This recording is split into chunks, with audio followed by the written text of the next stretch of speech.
속이 울렁거리고 어지럽기도 하고 뭔가 올라올 것 같은데 막상 화장실에 가면 구토는 또 안 되고 계속 트림만 나오는 것 같은 느낌이 들 때가 있습니다.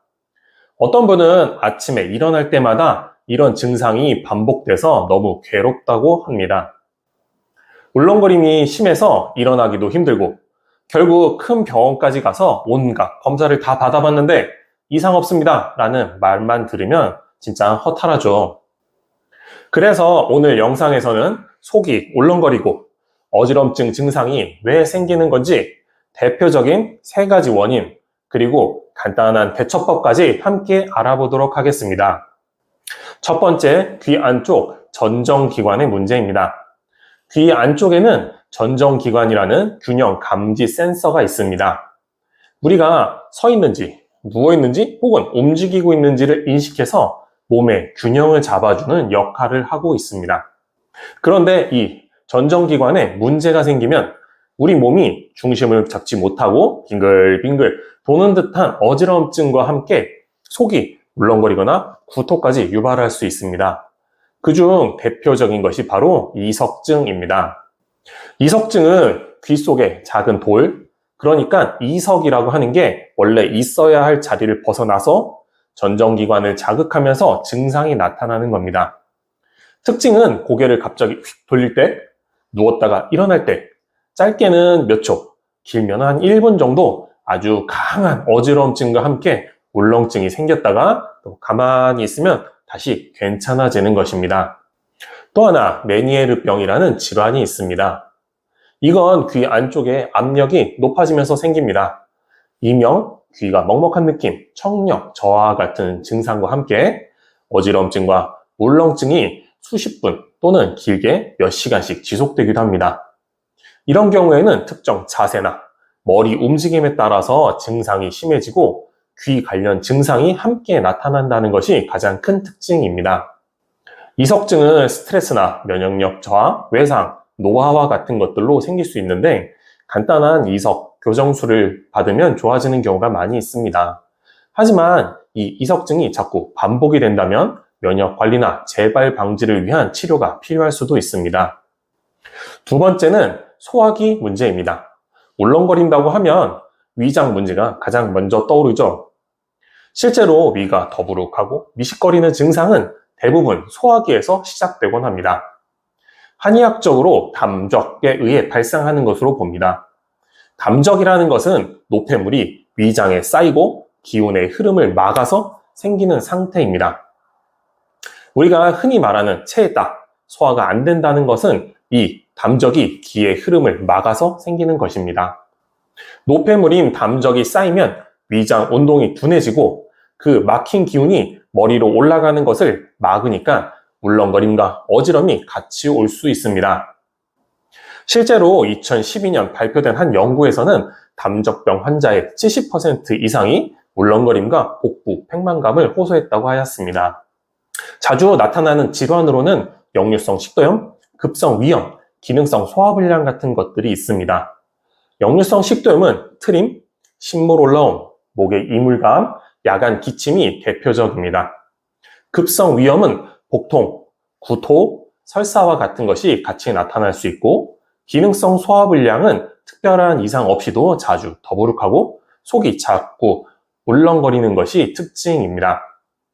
특히 저녁 늦게 먹고 바로 누웠을 때 다음날 아침에 속이 더 안 좋다, 이러면 위장 문제를 꼭 의심해 보셔야 합니다. 울렁거림과 어지럼증이 더 심해진다면 생활 속에서 할 수 있는 방법도 있습니다. 우선 식사를 잠시 멈추고 위장에서 음식물을 비워야 합니다. 많이 알려진 방법으로 엄지와 검지 사이에는 합곡혈을 지압해 주는 것도 좋습니다. 그 외에 등 가운데 이게 격수혈이라는 곳이 있는데요. 이 혈자리를 문질러 주거나 살살살 두드려 주는 것도 도움이 됩니다. 그리고 위장에 자극이 되는 맵고 짠 음식, 술이나 카페인 등은 줄여보시는 것을 추천드립니다. 세 번째, 자율신경 실조증입니다. 이건 정말 많은 분들이 놓치고 계시는 부분인데요.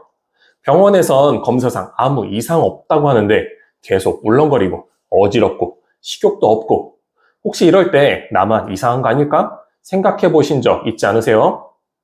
이럴 때 자율신경 실조증을 꼭 의심해 봐야 합니다. 자율신경은 우리 몸이 스스로 조절하는 시스템입니다.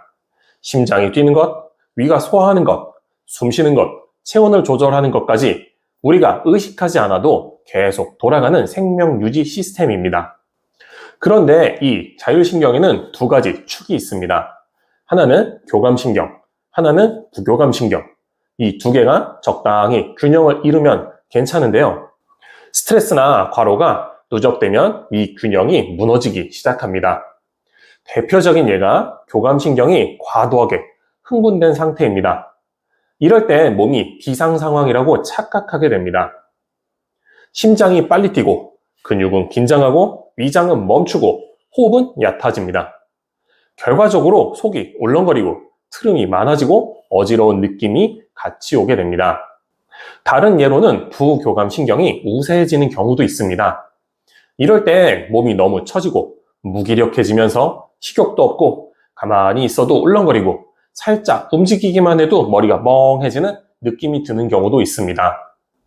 여기에 목, 어깨 근육이 긴장되어 있는 상태가 같이 겹치면 경추 주변의 신경이 자극을 받아서 어지럼증이나 울렁거림이 더 심해지기도 합니다. 실제로 이런 증상들은 불안장애, 공황장애 초기, 만성 스트레스 상태에서 굉장히 자주 나타납니다.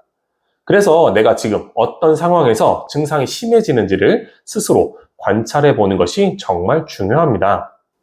특히 아침에 증상이 심하신 분들, 잠만 자고 일어났을 뿐인데도 속이 메스껍고 멍한 분들은 밤에 자율신경이 쉬지 못하고 과도하게 활성화되어 있었다는 것을 의심해 볼 수 있습니다.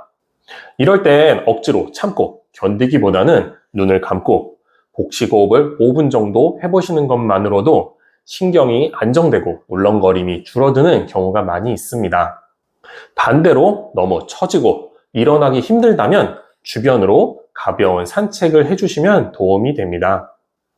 자, 이렇게 전정기관, 위장, 자율신경, 울렁거림과 어지러움을 대표하는 원인 3가지를 알아봤고 각각의 특징들도 알아봤습니다. 증상은 비슷해 보여도 원인은 정말 다양할 수 있습니다. 당연히 대처법도 달라질 수밖에 없습니다. 그래서 병원 검사에서 정상입니다 라는 말만 듣고 그냥 넘어가지 마시고요. 오늘 영상에서 다룬 내용 중에 내 증상과 제일 가까운 원인이 뭔지 한번 잘 떠올려 보셨으면 좋겠습니다. 여러분의 몸은 분명 신호를 보내고 있습니다. 그 신호를 무시하지 않고 귀 기울이는 게 회복의 첫걸음이 됩니다. 오늘 영상이 도움이 되셨다면 좋아요와 구독 잊지 않으셨죠? 비슷한 경험이 있으셨던 분들은 댓글로 경험을 나눠주세요. 그러면 다른 분들께도 큰 도움이 될 수 있습니다. 다음 영상에서는 이 울렁거림과 어지럼증을 완화시키는 음식이나 간단한 지압법도 알려드릴 예정입니다. 오늘도 함께 해주셔서 감사합니다.